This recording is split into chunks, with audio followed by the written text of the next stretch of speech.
Call the meeting to order, and the first person that we're going to hear from is Dr. Fitzgerald with the Department of Public Health. Dr. Fitzgerald. We are delighted to be here. And for fiscal year 2016, as you can see, our budget consists of 63% federal funds, 33% state funds. The changes proposed in the governor's budget this year. First are the statewide changes, which include a merit-based pay adjustment that is statewide, and then 2 increased funds for the employee retirement system.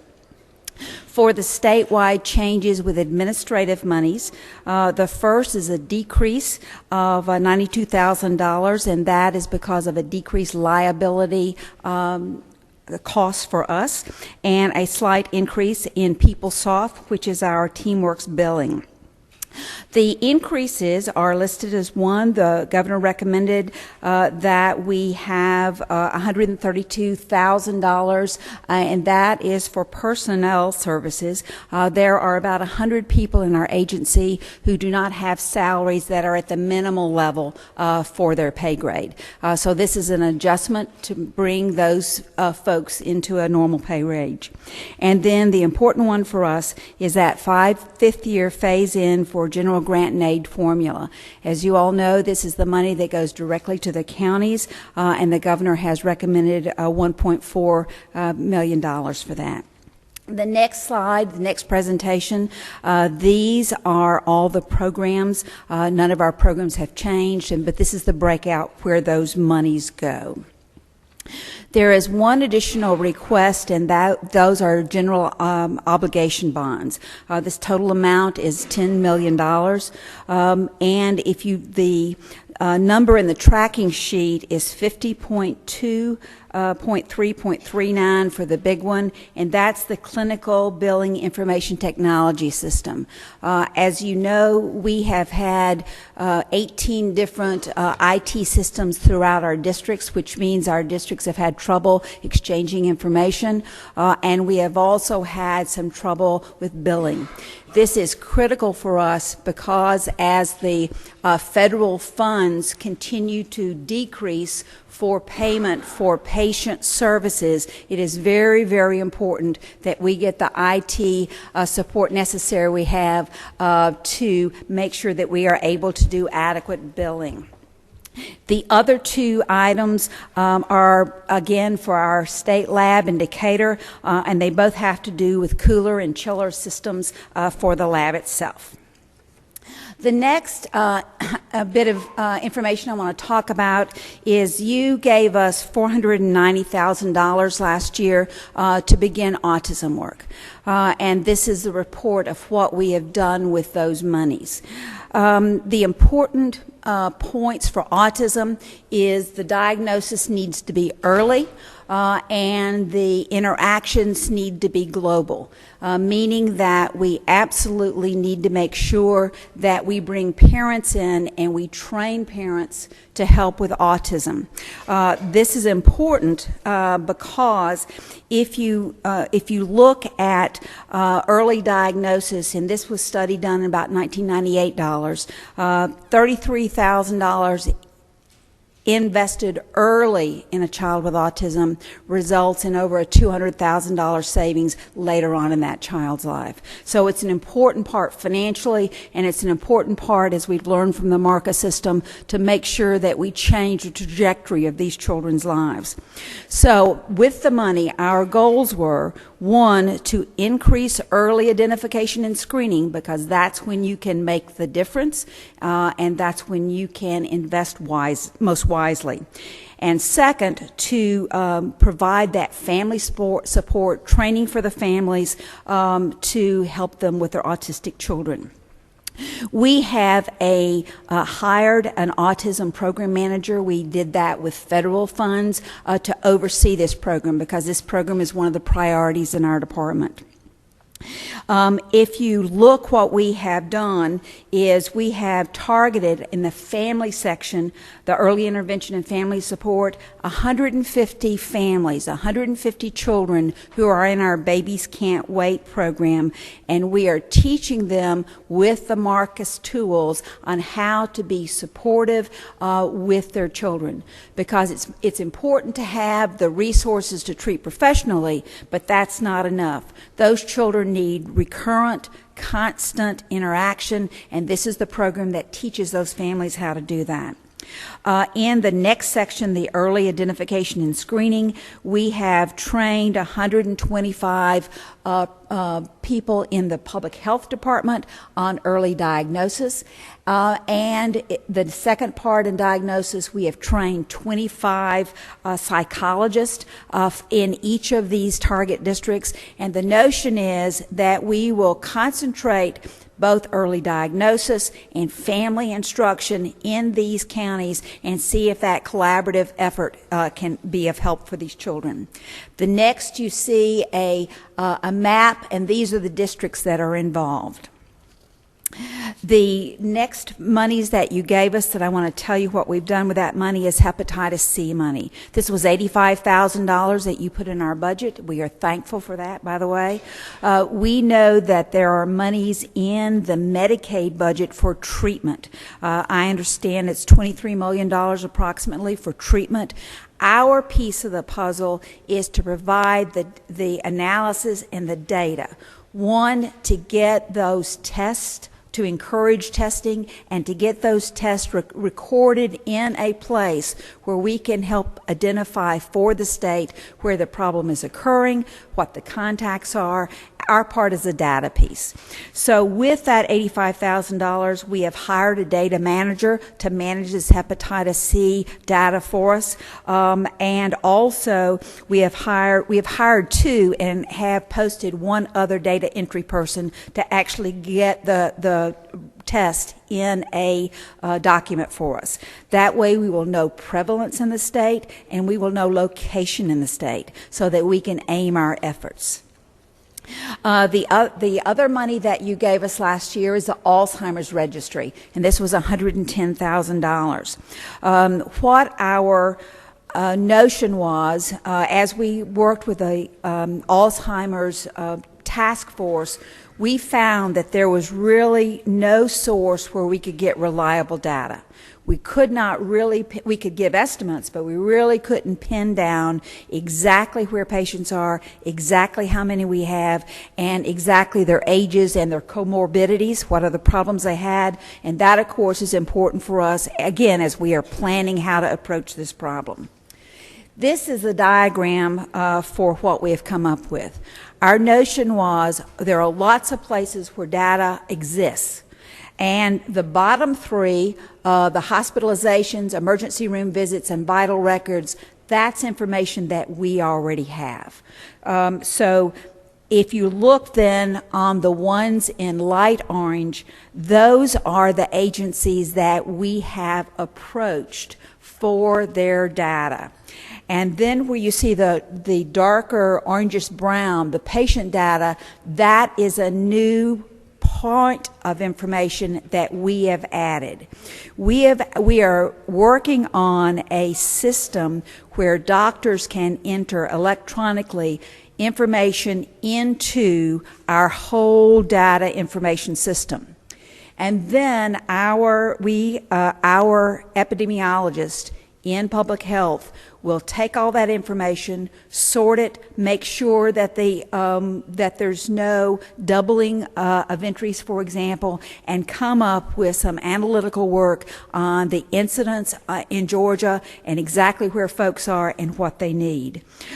For example, let me tell you, like in the Medicare portion, we have some preliminary data, but it hasn't all been put in and cleaned up. But the Medicare data, we know that there are 93,000 people, a little over 93,000 people in Georgia on Medicare with a diagnosis of Alzheimer's.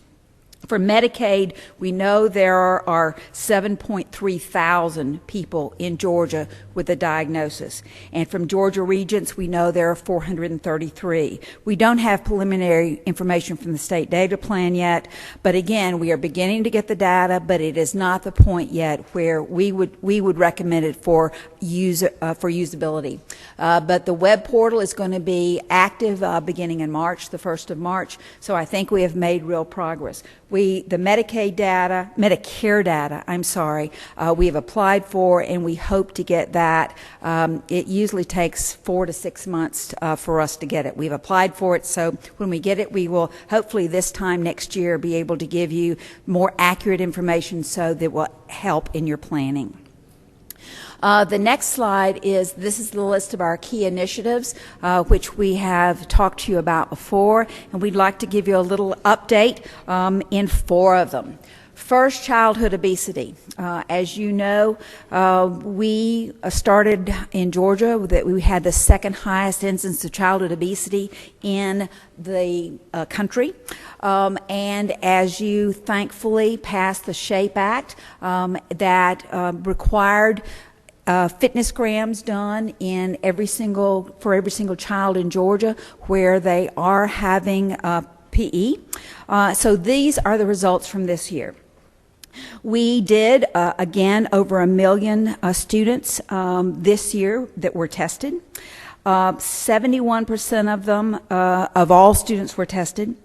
Of those children, again, 40% were not in a healthy fitness zone, and 22% of our children could not pass one single part of the fitness test.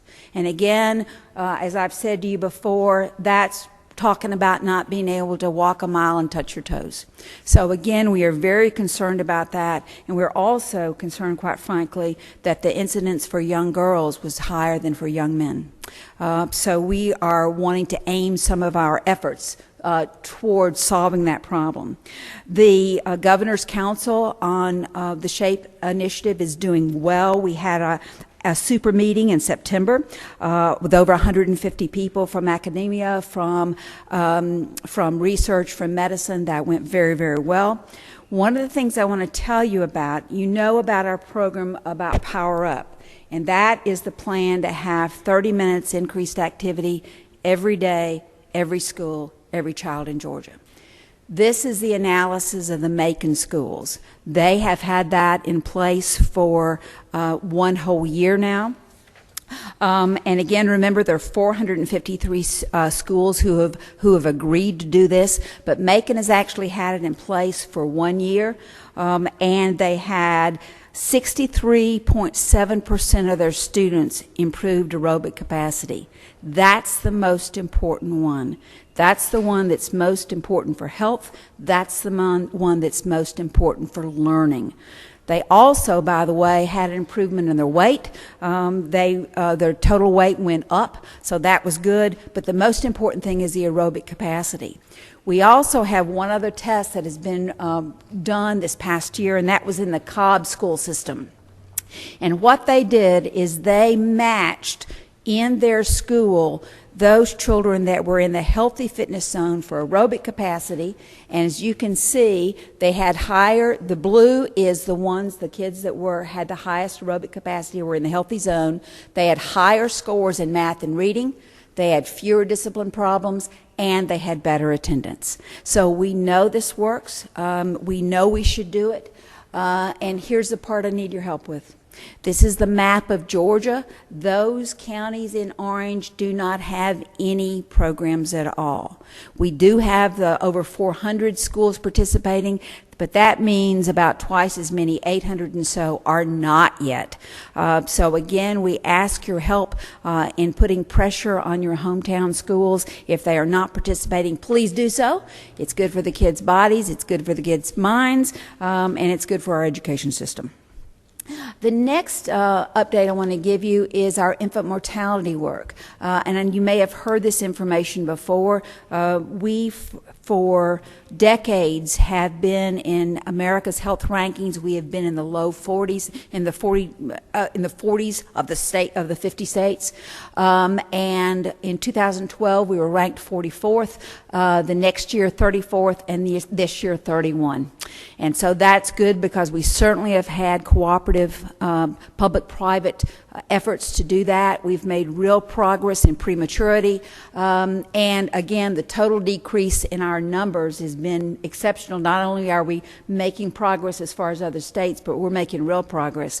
This year, I've got to tell you, one of the things that I am disappointed in is the safe sleep numbers. The third cause of infant mortality in this state, first is prematurity. We've made progress there.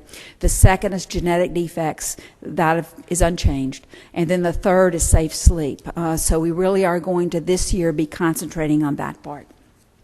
The third part, I think we've mentioned this to you last year, and this is the whole business of early brain development.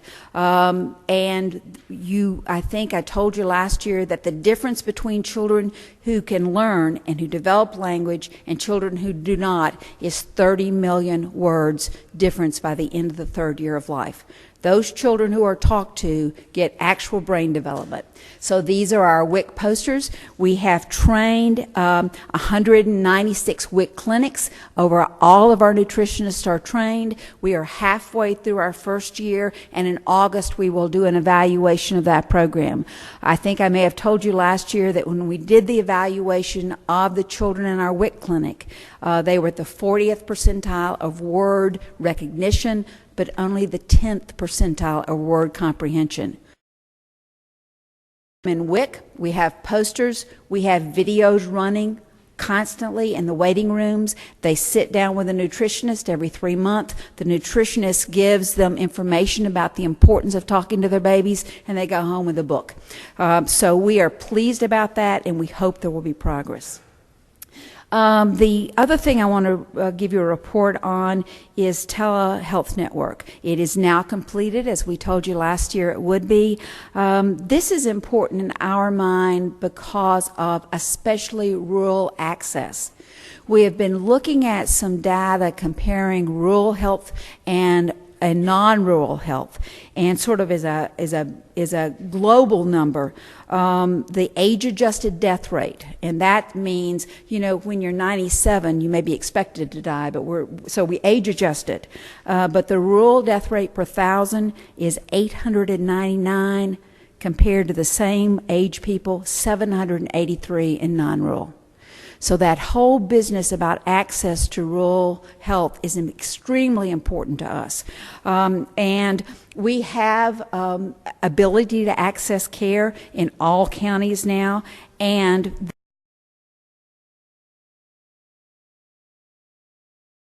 again, we are open to collaboration with it's not like we have the docs. We're not the medical system, but we do have the ability for the people in rural communities,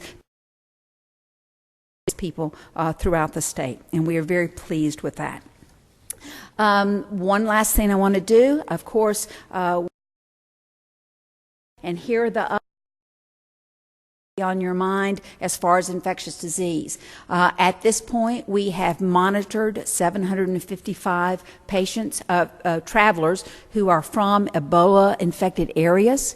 We are doing this electronically. It is going. We have tested 5 of those travelers for. We have evaluated 19 of them at our various clinics. That is all going smoothly and very efficiently. I am so proud of our medical community for the response to this. The next is the measles update. I can tell you that we indeed do have the first measles case in Georgia. There's important things that you should know. This is the first case we've had since 2012. We had 2 cases in 2012, and the previous before that was 1 case in 2010. So we have sent out from Public Health information to docs, alerting them, because lots of young docs have never seen a measles case. And this case in Georgia, we have begun the evaluation of contacts. It was a legal immigrant from Kyrgyzstan, and there were about 230 people who were exposed, some on the plane flying over, and there's legs of the journey that CDC is evaluating. We're evaluating the last leg of the journey that was from Chicago to Atlanta. In those folks that we've evaluated, 35 of them were at risk so far. We are still completing that, but 35 were at risk so far, meaning they were too young to be vaccinated. There was one, for example, baby in arms on the plane, and that baby has been given gamma globulin. The rest of the 35, we've either given vaccinations. You can give vaccinations within 2 days. You can give gamma globulin within 6 days. So Thursday, tomorrow is the last day, but that is going very, very well and very, very smoothly. Our basic immunization rate for measles in Georgia is 98.3%. So that's our children who are in elementary school. The data says that if you have 95% of your kids vaccinated, you probably are not going to get a widespread outbreak. So I'm very pleased that Georgia's children are basically immunized, but certainly we're going to do everything we can to make sure that the immunization rates are as high as humanly possible. So with that, sir, if there are any questions, I'll be glad to take them. Okay, thank you, Dr. Fitzgerald. Do we have questions from the members? Anybody? Yeah. Try that. Thank you, Mr. Chairman. I'm really interested in the autism initiative and applaud you for getting federal money to appoint a program. The counties, how were the counties chosen where the educational efforts are being initiated? Well, the counties were chosen because we wanted some rural counties, we wanted some urban counties, and they really were just chosen for our pilots because we sort of wanted to get a feel on how we could do it in the rural areas, how in North Georgia, South Georgia. So as you can see from the map, there's North Georgia, there's South Georgia, and there's Central Georgia. And so we just chose them basically. Back one more, Kate. We just there it is. We just chose them as places in the state. They were not chosen because of high incidence or anything like that. And this is in coordination with the Marcus Center? Absolutely. I noticed another piece is the PBIS.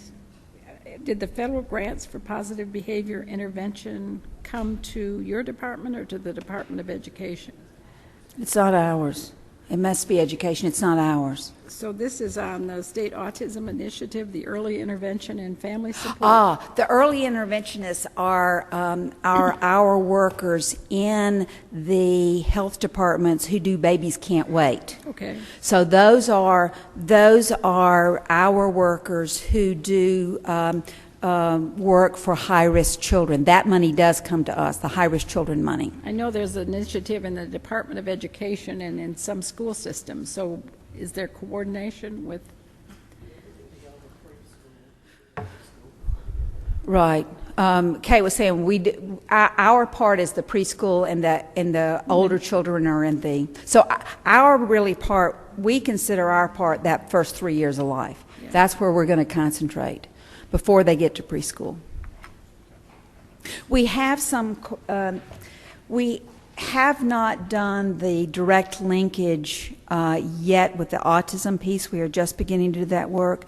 I can tell you we are a little bit further along in the language work with deaf and hard of hearing children. Mm-hmm. And it's the same notion. We have children in that very earliest, at 0 to 3 population, and then DECAL has influence, and then DOE has influence. So we have begun very actively in that, and that would be a good model to use in this autism work too. But we have not done that yet. Thank you. You're welcome. Representative Quick has a question for you.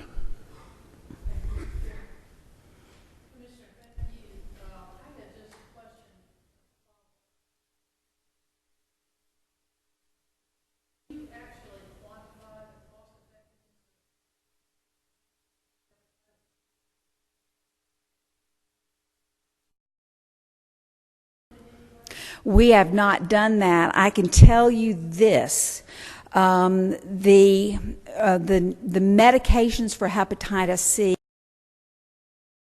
C are a little bit newer on the scene, but we do know that if you look at the cost for liver transplants, because that is, if you look at the people who require liver transplants, there's a huge number of those related to hepatitis C.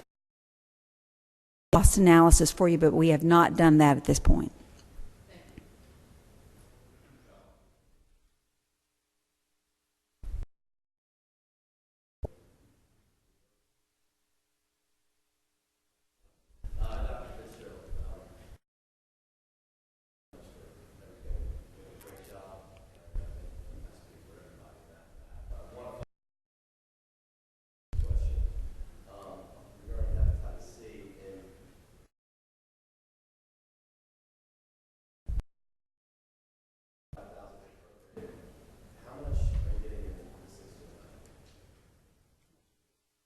Yeah, I'm sorry. We didn't get any new money in 16, but the 85's in the base. Okay, well, that leads to my next question. You referenced the possible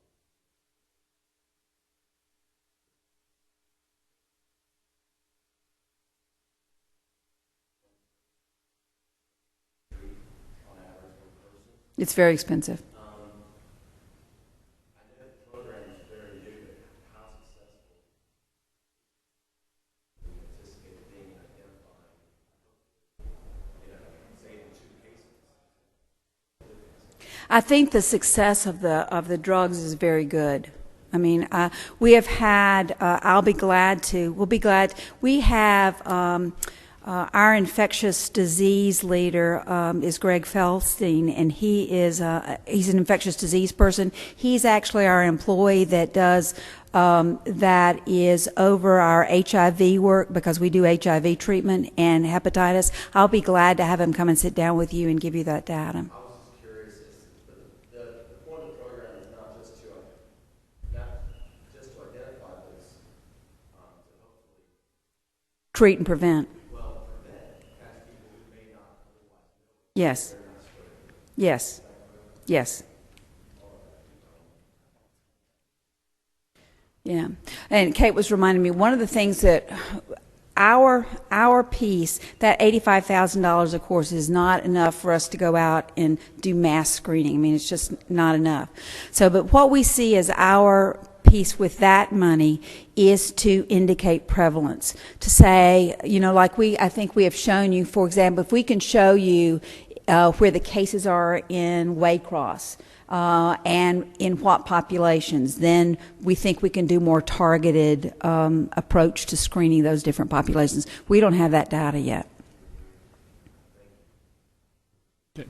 Other questions? Dr. Fitzgerald, let me ask you a couple of questions. I know your department has been sort of stressed and taxed with the task of dealing with Ebola, and now with the measles that we're reading about, and now we have our first case here in Georgia. Do you feel like that we're adequately prepared from your department's needs and so forth to make sure that you're able to carry out that mission? Yes, sir. I believe we're prepared for Ebola. I do know that we need to keep our epidemiology section. And I think I would be remiss to say that we certainly appreciate the support you all have given us in the past for general public health work, and we hope that you continue to support us with our needs because we have those professionals that aren't anyplace else, like the epidemiologist. Okay. And then one other thing, would you explain to me how teledentistry works? Well, yes, sir, I'll be glad to. Mostly it's a screening tool. successful in the Waycross area, and take the carts into the and then local dentist and make sure those children who have problems found during the evaluation of when our nurses go out. Dentistry is not like you're across the room and you fill a cavity. It's more like it's a screening process. And interestingly enough, the numbers off the top of my head, I think that we found in the school district in Waycross, I believe it was they found 60% of the children in a couple of the school districts that really needed to be referred for dental care. I think that was the number one reason for absence was dental. Yeah. Schools for absence from school is dental problems. So if you go into those, especially again those rural communities, and what's been nice about that program is we can wherever they need to go. So really, it's a screening that Yes, you sir. do, and then work with the dentist if there's one in the area. Absolutely. That we find it'll see. Absolutely. Questions or comments, Representative Gardner? You. Counties, I notice it's the 5th year phase-in of the hold harmless for counties like Fulton County who Yes. lost in the Yes. formulating. Yes. Is this the final year? We hope not. Me too. 2 more years. We hope there are 2 more years. When we had looked at that original phase-in, we had hoped that there would be a 7-year phase-in. I mean, we sort of looked, because that gives the counties that, of course, had increasing population a steady increase, and holds those counties that are losing significant. So if it's this year, if that indeed is approved, that we would be very grateful for that, and we'd be very grateful if there are 2 more years of that. Thank you. Okay. Any other questions? Dr. Fitzgerald, you. thank you very much. Appreciate that. Thank you for all your support. Thank you. Okay, next on our agenda, the Georgia Brain and Spinal Injury Trust Fund Commission, Craig Young.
Ready? Okay, we're ready when you are. All right. Chairman Pierce, thank you. Members of the committee, thank you. We would like to give a brief presentation to the committee, and that will include our FY 2016 appropriations request. As you may know, the commission was created by constitutional amendment by the citizens of Georgia in 1998. During the November, Georgia voters approved an additional surcharge upon conviction for reckless driving to be you and your fellow legislators for approving the proposed amendment, and grateful to the government for support and trust. The House Budget Office has estimated that revenue from this new surcharge is $50,000 annually. These funds will augment the Commission's budget, which has steadily declined presently. You're good. Yeah. So the mission of the Trust Fund is to improve the quality of life of Georgians with traumatic brain and spinal resources. Sure. We're governed by 16 commissioners, 10 of whom 6 are appointed by other state agencies. We are administrating of separate funds and budgets. Next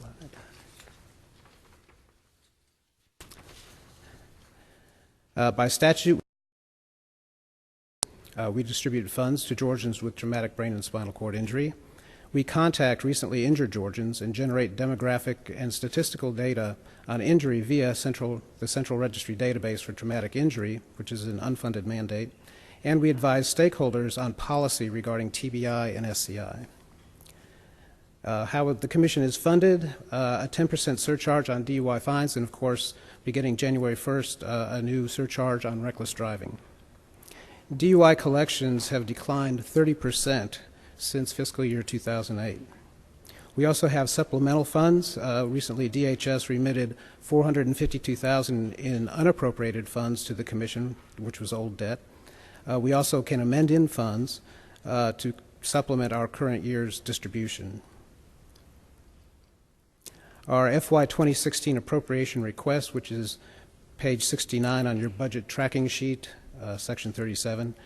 As you can see, our FY 15 budget was $1,784,064. Our FY 2016 surcharge collections and budget is $1,449,027. That is a decrease of $335,000 in our budget. The next slide, as you can see, DUI surcharges, our top line, the red line shows how our revenue has declined since 2004. And the red line and purple line, state courts and municipal courts are the primary sources of income, and you can see since 2008 how those remittances have declined as well. Next slide. Of course, the reason for the decline in remittances is the decline in DUI convictions. So you can see that from 41,000 in 2008 to 31,000 in fiscal year 13, we are steadily seeing a steady decline in DUI convictions. Driving under the influence of drugs or alcohol is a significant public health threat. Reckless driving is also responsible for many deaths and life-altering injuries. DUI fines can, of course, be reduced to a lesser charge, such as reckless driving or other non-driving offenses. Next one. The need is great. If you look at our injury data from 2009, you can see the number of traumatic brain injuries at 72,000. It has increased to 75,000 through 2012. Individuals who are seen in a hospital, emergency department, or are actually admitted to a hospital are collected. That information is collected from the Georgia Hospital Association. The Commission assists those injured Georgians with individual grants for injury-related expenses such as vehicle modifications, assistive technology, attendant care, etc. We also contact those recently injured. Last year we sent 20,000 letters to those injured. Unfortunately, due to our budget decreases, we've had to eliminate organizational grants for information and referral, TBI camp, and other services. We've also had to eliminate direct on-site outreach to regional hospitals, rehab centers, support groups, and independent living groups. Next one.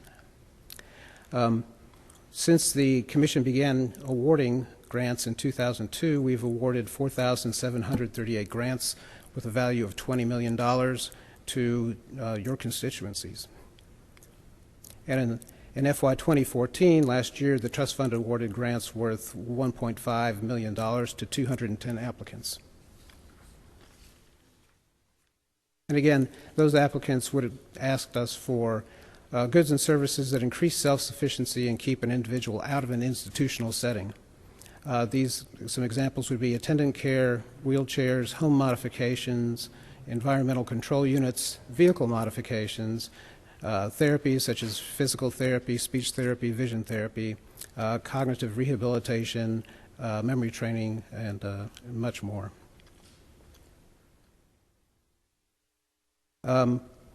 FY15 key facts, our monthly award budget is now $95,000 per month. That's a 23% drop from the FY13 figure of $117,000 a month. We will amend in $204,000 of previously appropriated funds to help increase the monthly distributions we make to our applicants. Currently, we have a waiting list of 43, which is about a 2.5-month delay in funding, and the average number of days from an application submission to completion is 69 days. We collaborate with a number of other state agencies and organizations, including Community Affairs, Public Health, DCH, Public Safety, Education, Governor's Office of Highway Safety, and Voc Rehab, and of course other health-related organizations such as the Brain Injury Association of Georgia, the Shepherd Center, Children's Healthcare of Atlanta, Centers for Independent Living, and the Georgia Hospital Association. And I'll be happy to field any questions that you may have. Good, thank you. Any questions from the members? Okay. Craig, let me ask you a question. You had said there were like 43 on your list waiting. What kind of money would it take to take care of that waiting list so that you didn't have a wait like that? Let's see. I'm going to guess about 3. It's going to be between $300,000 and $400,000. 300, between 300 and 400, because you'd have different people with different needs. And that's correct. Some people may wish to get a modified van, which we could make a grant for $15,000. Other people might need a computer, which is $750. Right. Okay. Thank you. Any other comments or questions from the committee? Thank you very much. Thank you. 300, 400,000.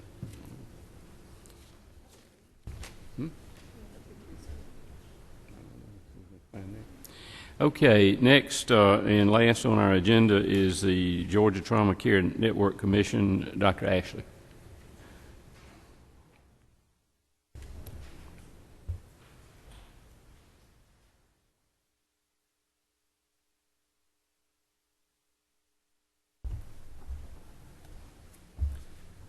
Good afternoon, Chairman.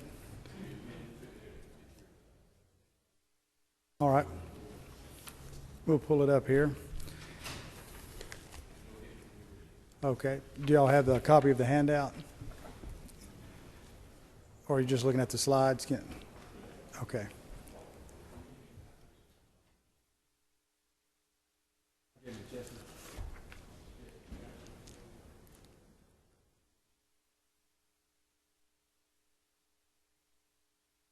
It's okay if you don't have the handout. I can't see your monitors. Can you see the slides from there? So,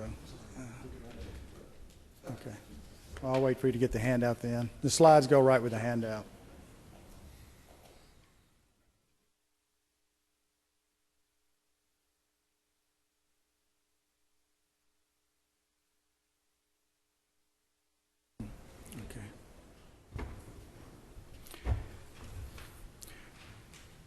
Okay, again, I'll run through this very quickly.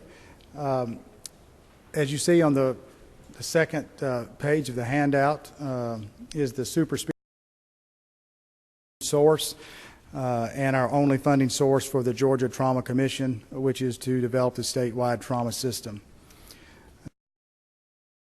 Slide 3 or page 3, you see the revenues that are generated from the super speeder law for the years that it's been in existence. You see that we're staying right at about $20 million in 14, 15, and the projections for 16 are the same. You see our budget was 15.3.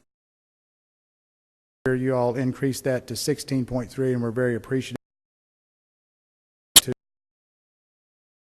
up to the funding or revenue stream, which the reason that's important, if you'll turn the page 4, you see these are the readiness costs for the level 1 and level 2 trauma centers, and you see the fiscal years listed on the left.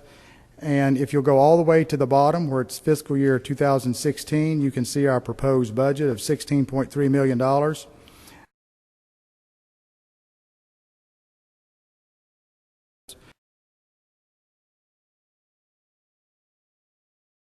see, we fund about $4.6 million incurred by the trauma centers before they ever see the first patient. This is the cost of having neurosurgeons, orthopedic surgeons, trauma surgeons, plastic surgeons, OR availability, and a lot of other things ready to go 365, 24 hours a day. So it's considerable cost there that you see, and we only cover about 7 cents on the dollar for that. If you turn the page to page 5, you can see these are the uncompensated care costs. And again, going all the way to the bottom, fiscal year 2015, you can see there was about 3,000 patients statewide that qualified for uncompensated care as defined in Senate Bill 60. That's been holding steady about low 30s, $32, $35 million a year in uncompensated care costs. We are able to reimburse only about $5 million of that, or 15 cents on the dollar. If you turn the next page, page 6, this is the budget proposed for this year. You see it's broken down, $11.7 million for the trauma centers and physicians, $2.6 million for EMS stakeholders, about $800,000 for system development, access, and accountability. I'll talk more about that in just a second. About $490,000 for Department of Public Health, the Office of EMS and Trauma, who does the actual designation of the trauma centers and the regulation. Commission operations listed there, and then finally $150,000, which is basically seed money for the Georgia Trauma Foundation. We've received IRS approval in June, and the foundation is now up and going. We were supposed to do that as part of SB 60, develop a foundation, and we've been able to do that. And the goal of that foundation will be education and research and prevention for trauma, and will allow the Commission to reach out into the private sector and ask for additional funding through the foundation. If you go to page 7, again, looking specifically at trauma centers and physicians, what's that money for? Again, it's for readiness costs. Again, it's only 7 cents on the dollar. And of that money, the Commission breaks that down into 50% the centers get up front, but the other 50% is performance-based payment. We have deliverables that we expect them to meet, quality measures, and once those are met, the centers can get the rest of their readiness cost funding. It covers uncompensated care, trauma registry software. We're going to do another readiness cost report this year. We do that about every 3 years to make sure we stay on top of accurate data. And the uncompensated care claims audits, which are done. If you turn the page to page 8, you can see what we've been able to accomplish over the last several years. As far as the number of trauma centers, one of our jobs were to increase the number of trauma centers, and you see in year 2009, we added a level 2 trauma center, Athens Regional Hospital in their region as a level 2.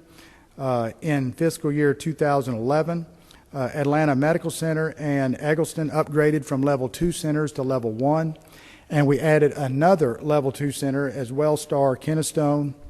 In 2013, our 2 burn centers became certified by the American Burn Association and received their formal trauma center and burn designation. In 2014, we were able to add another level 2 trauma center in Northeast Georgia, which met a huge need in that area, as that was the only trauma center in that area. And you see in 15, 16, we set aside funding, even though we really don't have the funds, but it was a tough decision for the Commission. We elected to slice the pie even a little bit smaller if need be, to bring on an additional level 2 trauma center in South Georgia if that is possible. Turning the page to page 9, we have enough data now that we've put a little bit of science into the picture of who needs to be a trauma center and where do they need to be. Using some pretty sophisticated modeling that we've learned from some of our colleagues in Florida, we've been able to look at all hospitals in Georgia and the severity of their patients, their trauma patients, and we've identified, based on geography as well as volume of trauma, a sort of a top 5 or top 10 list, if you will, of centers that would be proposed that we would welcome into the system as they would meet a great need. And you see them listed there. I'm happy to say that the first one listed there, Northeast Georgia, did come on as a trauma center, and they are functioning now. So that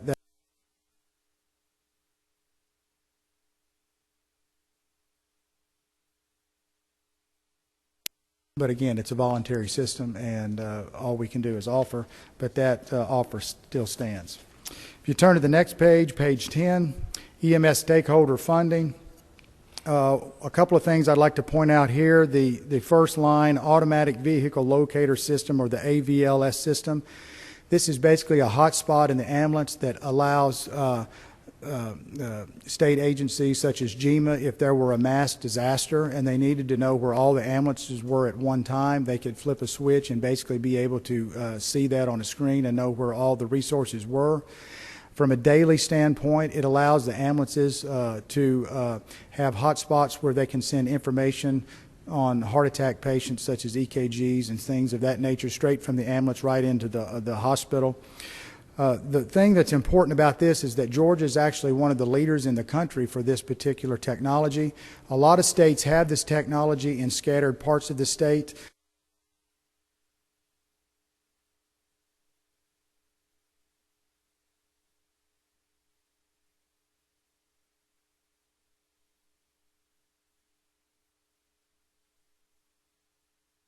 Developing regional trauma advisory EMS regions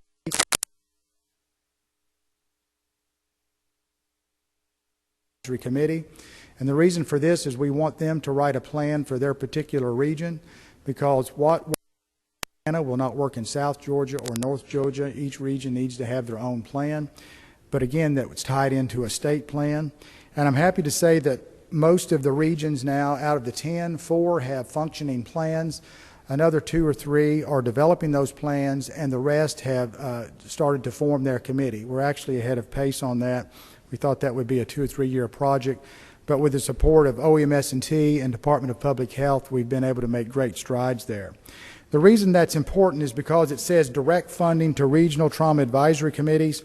Based on input from the folks in the local regions, we can get a feel for their needs and understand what their resources need to be, and they can apply to the Commission for funding. And that's what happened in Region 1. They had a lot of tornadoes in that area one year.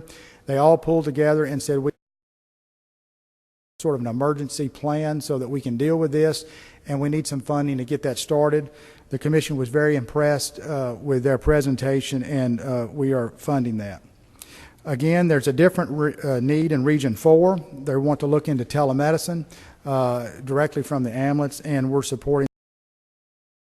Developing these committees, we have the ability to reach really and find out what the needs are of the EMS community or the trauma community and try to fund those. The next page, page 11, on the and the regional trauma committees, so I won't go over that again. As far as our system, we're also working with the physicians and nurses on really how to identify and support those patients to the trauma center quickly. You see the acronym TQIP there, Trauma Quality Improvement Program. Georgia, this is as we're only the second state to actually have this statewide. Michigan has it, Georgia, and the other states are states that have scattered trauma centers here and there, but we're the only state that has this registry to where we analyze our data on all the trauma centers. So every level 1 and every level 2 trauma center has this outcomes measure. And I'm recognized at the national level through the American College of Surgeons and the TQIP program. And Georgia has presented at that conference the last 3 years, along with Texas and Michigan, and are helping them develop and write the state reports because our state has all their trauma centers on that system. As far as the Georgia Medical Reserve Corporation, Dr. John Harvey, working with the Medical Association of Georgia, approached us about state. There's always plenty of physician volunteers to go to wherever the disaster is, but they show up without a badge. They show up and they're not credentialed, and there's really a limited availability of what they can do.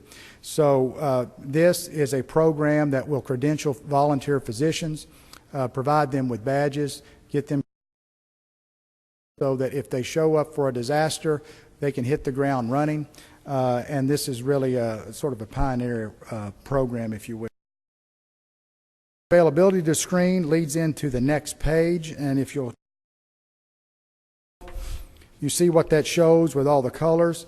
If you remember, I think when I reported last year, over the last couple of years, we've had a trauma communication center in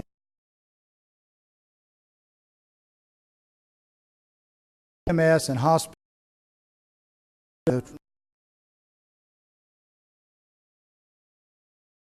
open and ready for business.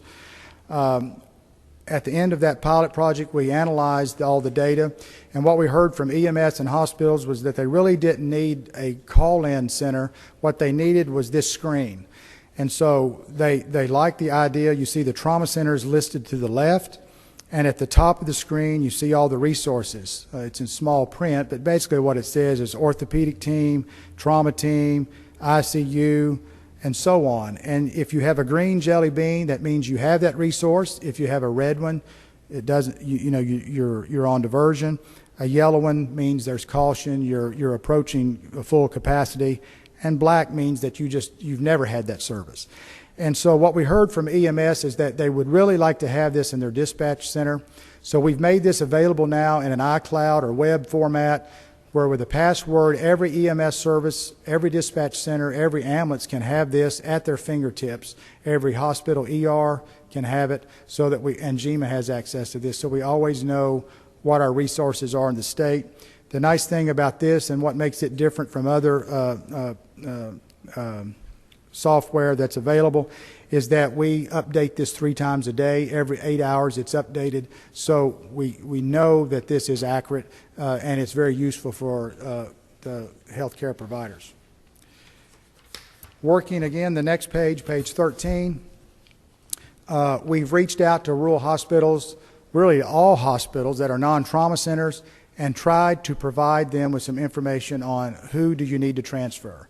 And we've put together this poster this is the second edition of the poster. The first one has already gone out, but this will replace that one. And basically, it's some listings from the American College of Surgeons on who to transfer. So this can be posted in their ER to help them identify emergent trauma patients that need immediate transport. And these have been sent out to all hospitals throughout the state. And it's endorsed by all the trauma centers and all the trauma medical directors. The next page, page 14, this just tells you a little bit more about the Georgia Trauma Foundation that I mentioned earlier. I won't read all the objectives, but one of the main objectives right in the middle of the page there is to develop a research advisory board, develop a research grant funds, and really attack the cutting edge of trauma care, work with education, work with prevention. And 3 of our commission members you see are the board currently. We're going to expand that to 9 members and really go into the private sector and try to achieve additional funding to support our trauma system. As I come down the home stretch here, if you turn to page 15, I'll sort of wrap up and give you a summary of what we did and where we're going. This is the map. I told you where the trauma centers were that we added in the last few years, but this is the map of Georgia with a 50-mile radius or circle around each trauma center. And you can see those blue circles pretty much cover the northern part of the state, the central part of the state.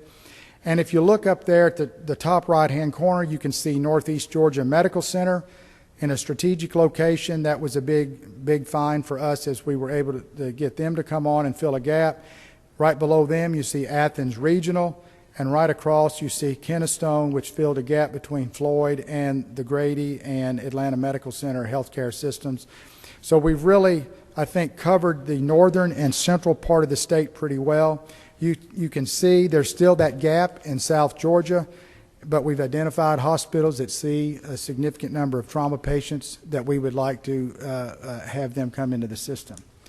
So, have we increased the number of trauma centers? Yes. Do we still have a gap? Yes, and we know where it is. If you turn the page to 16, you can see, and again, I showed you this last year, but it was preliminary data. This has been vetted now, and it's gone through the process. You see from 2003 all the way to 2012, looking specifically at critically injured patients. This is critically injured patients that have a chance of dying of 15%. Okay, so pretty sick. If you look at the blue line, you can see that it was pretty flat, running about 64% from 2003 to 2009. And that means that only 60% of our patients that were critically injured were getting to trauma centers. But since 2009, really when you all really got involved with substantial, sustainable funding and with the education process from OMS&T and from the Commission, you can see that we've gone in the blue line from 63% to 84%. So a 21% increase in critically injured patients going to trauma centers. If you look at the red line for children, we're up around 97 or 98%. So we've made big strides in the last few years of increasing the number of trauma centers and getting patients that are sick to those trauma centers. So if you turn the page to page 17, does it make a difference? What's your return on investment? Do Georgia trauma centers save lives? Again, we analyzed all the data in Georgia in trauma centers and non-trauma centers looking at critically injured patients. And what this shows you, you see the red line and the blue dotted line. And you can see that the red line is always above the blue line there for least critical, intermediate critical, and most critical, meaning there's an increase in 10% or a 10% increase in probability of survival for patients when they go to a designated trauma center for the same injuries versus a non-trauma center. We've known this nationally for years. This is not new data, but it's the first data out of Georgia as we've analyzed our system. I had the opportunity to present this. This was accepted for presentation at the American Association for the Surgery of Trauma, which is our largest national trauma meeting. It's been peer-reviewed, and it will be published really any month now. It's been accepted for publication in the Journal of Trauma, again bringing notoriety to the Georgia trauma system that we are saving lives. I will provide reprints to all the legislators when that comes out. Again, it should be within the next, I hope, couple of months. The next page is page 18. It's how about getting patients discharged home? Here I've changed the colors of the lines, I guess just to confuse you, but here trauma centers are in blue, the non-trauma centers are in red, and this is the probability of normal discharge. So when patients go to trauma centers, they have a more probability of being discharged home versus to rehab or versus nursing homes. So why is that important other than good patient care? As legislators, that's important because if they have to go to nursing homes or to long periods in rehab, they're not able to go home, and they're Medicaid patients, then that's increased funding for Medicare dollars or Medicaid dollars. If we can get those patients home, then that funding can go for other disease processes. So what's the final, not the final, this will always be a work in progress, but what's the next phase that we're looking at? Is time, the next page, time from injury to definitive care. We know that we're getting patients to trauma centers. We're doing a much better job. We know that once they get there, they have a 10% increase in survival. Now the question is, how fast are we getting them there? If it's taking us 10 or 12 hours to get them there, then that's too slow. We don't know the answer to that yet, but we're starting to look at that data or collect that data, and I hope to be able to give you an answer on that soon. The final slide, or next to the final slide on page 20, is the development of the state plan. All this has come together. You see in March, Dr. Pat O'Neill developed with Renee Morgan the state trauma plan. This was presented to the Commission and was approved in March of 2014. And now Georgia has a well-organized, definitive state trauma plan that's tying into all the regional plans. I'll end with the last slide, which is one of our Georgia trauma patients, because That's really why we're all here. I'll stop there. You've been very kind to listen to my presentation, and I'll be happy to answer any questions. Good. Thank you, Dr. Ash, for some good information. Do we have some members? I've got just maybe a couple of questions for you, Doc. What would you consider to be your largest help you move your trauma system? I think our largest need is $1.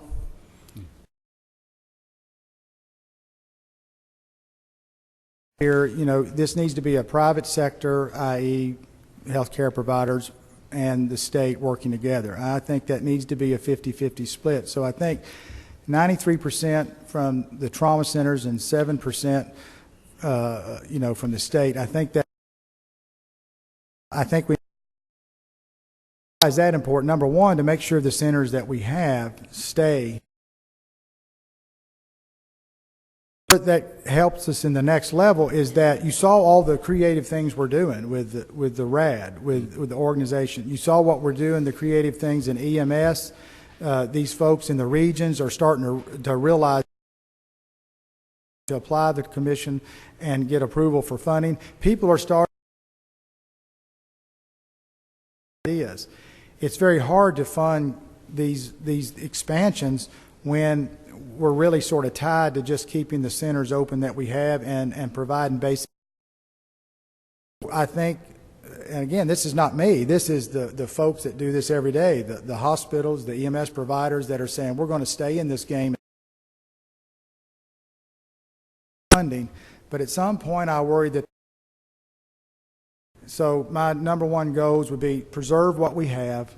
Number two, let's go to the next level. We're being recognized nationally with the work that we're done. We've got to have funding to stay there. And we need to get some of those hospitals in South Georgia. Again, right now there's really not funding for them. Do we go to 6 cents on the dollar, 5 cents on the dollar to bring on new centers? That's where we're sort of meeting a quandary, if you will. Okay. Well, along that line, I'm looking at the map here, and of course, if you are in the metro area, you're well covered. But really, if you get down below I-20, unless you happen to be in Savannah or maybe in Thomasville, you're kind of out there where there's not very much, and some of us live out there. And I guess one of the questions I'd like to find out about is what can we do other than, like you said, I know money's the answer to a lot of these questions, but like over the summer we had this hospital stabilization committee that's been working, and I think one of the things that they had been looking at was better use of the EMS and the telemedicine, if you will, and this sort of thing to try to take care of some of these areas where they're not that close to a trauma center or something. Have y'all been involved in that? I haven't been involved with that particular committee or that program. I've heard a little bit about it. I think it's much needed, that kind of discussion. What I've asked Courtney Terwilliger, who's the chair of our EMS subcommittee, to look at, and we're putting some money, EMS money, into that to what do we need to do with EMS? What are the needs? You can't have a trauma center on every corner, and there's going to be areas that we just don't have trauma centers. So what role can EMS play, and how do we redesign EMS in the sense to make sure the patients can get access? And so they're going to start looking at that at the subcommittee level and hopefully bring some recommendations. Well, along that line, is that sort of the key maybe to some of these areas where we don't have trauma centers? And like you said, we're not going to be able to have one on every corner. We understand that.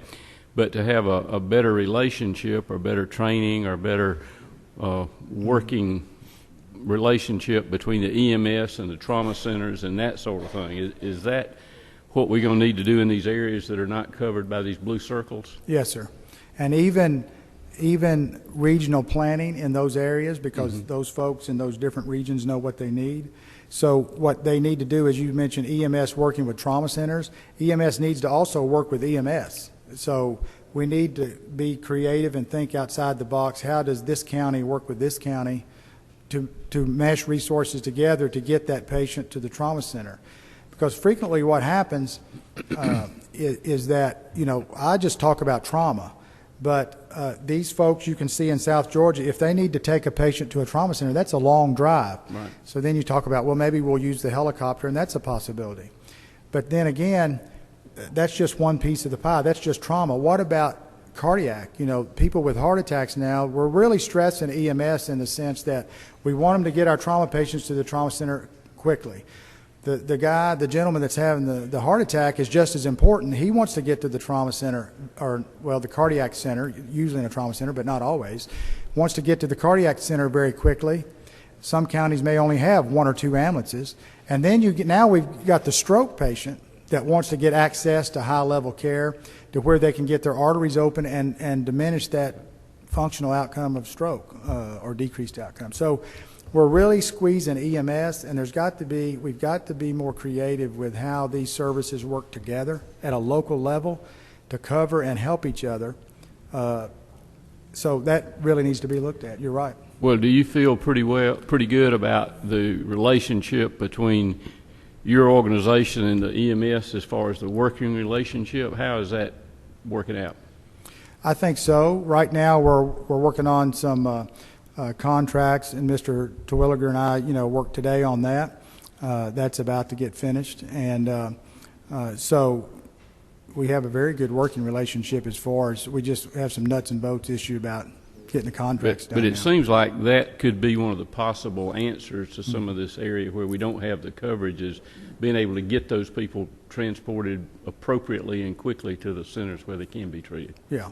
Okay. And just as a follow-up, in that contract, Mr. Terwilliger has requested from the subcommittees, not just him, it's the EMS subcommittee that's made up of all 10 regions. They've requested some funding in their distribution to actually study and look at some of those issues. Good. We had a question. I think Representative Quick, you had a question. Yes, sir, Mr. Chairman, thank you, and thank you for your presentation. And I'll just say thank you.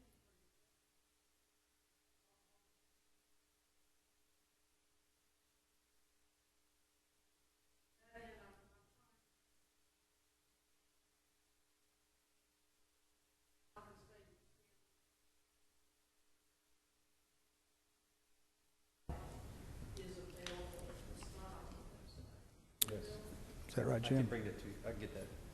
That'd be great. And my question is, how much, if you know, is owed as of December 31st, 2000?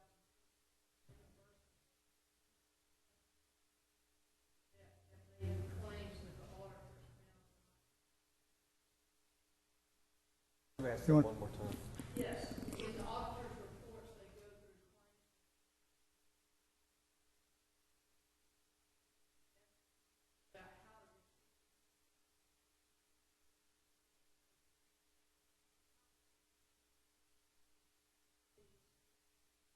claims. Owed to the EMS providers? No, owed from them for claims. This grant program improper. If the claims did not meet criteria, those were audited. If the claims did not meet criteria, they were not paid. Absolutely. Some of the audits is when they turn in their numbers, we check them, and then sometimes, like especially for uncompensated care for hospitals, we make sure they follow the rules in SB 60, and sometimes we have to kick out some patients that may be really indigent but don't qualify because they're not in the specific rules of SB 60. So we do the same thing for EMS. We are no longer doing the EMS uncompensated care program. That's being rolled into equipment grants that the EMS subcommittee voted on, and what that means is that every ambulance can apply for those grants, or every company or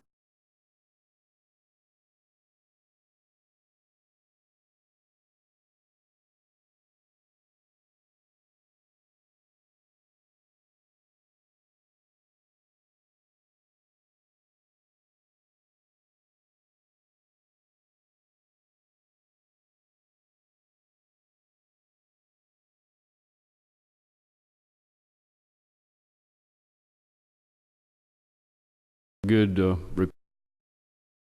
we appreciate the good job y'all are doing, and it certainly looks like you've made some progress over the last few years with this. Thank you. Thank you. We appreciate it.